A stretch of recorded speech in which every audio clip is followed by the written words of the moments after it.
Konec leta 2019 sta Volkswagen in pa Škoda v enem samem tednu razprodala celoletno razpoložljivo zalogo električnih upov in pa električnih Citigojev, kar jih je bilo namenjenih za slovenski trg. In v istem tednu je Renault prodal enormno količino Zoejev. Zakaj? Zato, ker so bili seveda tudi izdatno podprti z državno subvencijo, ti avtomobili izredno poceni. Računica se je preprosto izšla. No, težko pričakujemo, da bi se ta zgodba kaj kmalu spet ponovila, namreč električni avtomobili danes, moderni električni avtomobili so dragi, močno predragi. Ampak danes imamo avtomobil, ki lahko to trditev postavi spet na laž. Ker Dacia Spring je poceni, eden najcenejših električnih avtomobilov, kar jih je možno dobiti ta hip pri nas, in spet je med Slovenci završalo. V našem urodništvu nenehno dobivamo vprašanja, a je ta Dacia Spring za kaj, a ste jo že testirali? In ja, smo jo testirali, 2 tedna smo jo zdaj uporabljali in vsekakor imamo kaj za dodati k našemu poročilu iz prve vožnje. Gremo!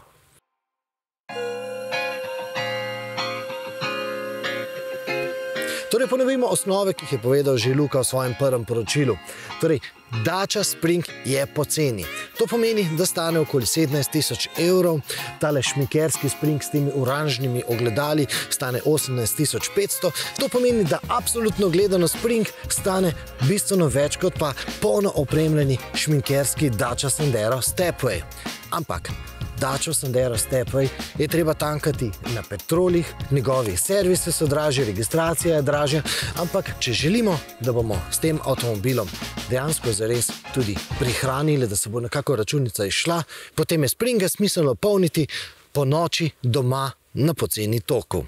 No, v teh mrzlih dneh je bila poraba okoli 17–18 kWh na 100 km, kar je seveda absolutno gledano bistveno manj kot pa pri drugih modernih električnih avtomobilih, ki večinoma porabijo tam 22, 23 ali celo 25 kWh na 100 km. Ampak Spring je težek komaj 1045 kg. To pomeni, da s sabo nosi komaj recimo 40% tistega, kar sabo nosijo tisti večji družinski električni SUV-ji. Zato lahko rečemo, da je ta avtomobil relativno kar požrešen. Kaj pa doseg? No, ta nizka masa je seveda možna, zato ker ima Spring majhno zalogo baterij. Majhno pomeni v teoriji za 245 km v teh zimskih mrzlih dneh, ki so nekako worst case scenario, se pravi najslabši možni pogoji za takšen avtomobil, pa smo nekako mi dosegali dosege okoli 115, 120, 130 km. Na kolikšen je realen doseg tega Springa, si pravzaprav lahko sami izračunate za vaše vozniške navade. Na Daciini spletni strani ponuja kalkulator dosega, ki po naših teh zdajšnjih izkušnjah ponuja kar dovolj zanesljivo informacijo. No, nizek doseg je recimo posledica tudi dejstva, da ta avtomobil nima kakšnega naprednega temperaturnega nadzora baterije. Tudi avtomobil ne ponuja, da bi recimo lahko gledali na kakšni aplikaciji, kako se avtomobil polni, medtem ko mi recimo pijemo na toplem čaj, pa tudi gretja si recimo ne moremo prižgati na daljavo. Seveda, to so napredne funkcije, ki jih pa ponavadi pri Dacii tako ali tako ne dobimo.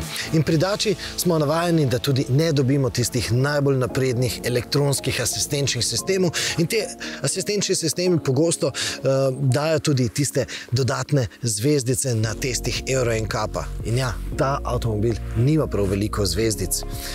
Ponavadi pri Dacii rečejo, ja, mi vam poskrbimo za to, da boste v avtomobilu varni, ne bomo pa vam uspeli dati tega, da bo avtomobil tudi preprečeval nesreče. Ampak, ko smo zagrizli v podatke o preizkusnem trgu Euro NCAP-a, smo nekako videli, da ta Spring šepa tudi pri trdnosti karoserije. Poškodbe so bile. Predvidevamo, da bo Dacia morala opraviti popravni izpit, kar se tega tiče. Zdaj pa k bistvu. No, Spring je moderna katrca, oziroma v elektrodobi nam želi ta Spring dati tisto, kar nam je 60 let nazaj prinesla katrca. Se pravi, preprost, zanesljiv, trpežen avtomobil za vsakogar in ki nas pripelje kamorkoli. In ta kamorkoli, no, To gre Springu kar dobro od rok. Čez ležeče policaje se ta avtomobil pelje zares suvereno.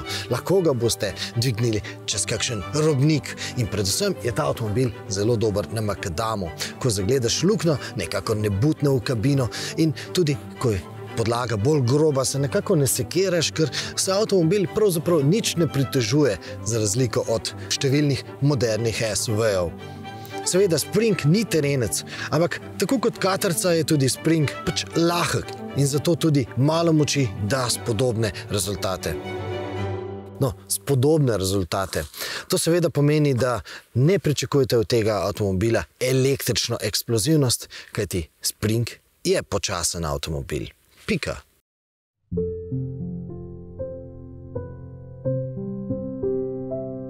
Pri električnih avtomobilih smo navajeni, da sprejemamo kompromise, ampak večinoma kompromise sprejemamo glede spremembe mobilnostnih navad. Pri tem avtomobilu pa je treba kompromis sprejeti v tem pogledu, da ta avtomobil nima prav veliko opreme. Sedež je recimo povsem nenastavljiv po višini in ta volan pa je povsem nenastavljiv v nobeno smer, kar pomeni, da jaz v tem avtomobilu sedim preblizu stropa, predvsem pa na merilnike ne vidim nemoteno. Se pravi, vsakič, ko želim videti na merilnike, se moram malce skloniti. In te sedeži nasploh ne nudijo kakšne bočne opore, zato ko zaviješ desno, se žena prijetno stisne k tebi. In seveda, to je pohvala. Zmotilo nas je recimo tudi to, da se ta volan nekako med vožnjo ne mara vračati v sredino, ga je treba nekako kar prisiliti. Nemodernost pa ta avtomobil kaže tudi s tem, da nima tempomata. Ne govorimo o aktivnem tempomatu, tudi navadnega, klasičnega tempomata nima. Ima samo omejevalnik hitrosti. Pa še to.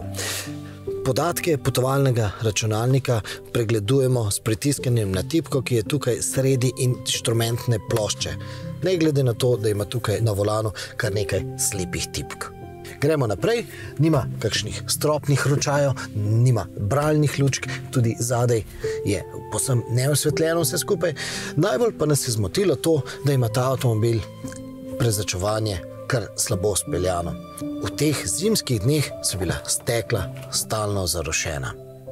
In ni klasičnih obvolanskih ročic za nastavljanje glasnosti radia, treba je se sprehotiti na sredinsko konzolo.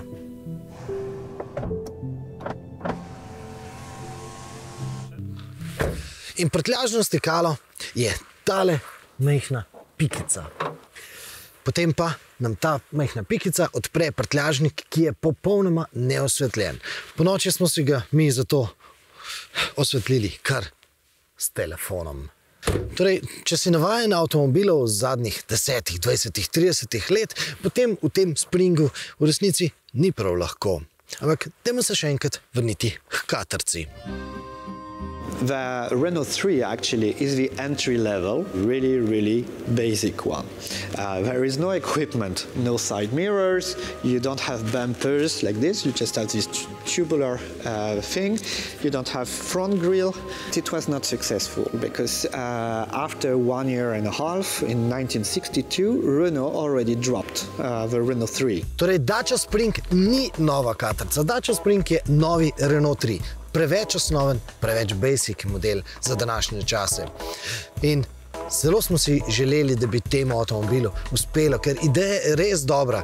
Menimo, da res potrebujemo takšen avtomobil za električno dobo. Ampak izvedba, vsaj v tem pogledu, nekoliko šepa. In ker je Dacia že dokazala, da zna poslušati svoje kupce, pričakujemo, da bo Dacia Spring slej ko prej na voljo tudi recimo v kakšni izvedbi Prestige, kot ponavadi reče svojim bogatejšim opremam, in tisti model bo morda ponudil tudi spodoben vozniški položaj. No, pri Daciinem Prestigeu zagotovo ne bo šlo za isti pristop, kot so ga ubrali pri Renaultu leta 1963, ko so predstavili ljudsko katrco v izvedbi za razvajene pariške dame. No, takšno nobel katrco smo ob 60-letnici peljali na izlet po francoskem podeželju. In naj bo ta zgodba vaš naslednji klik.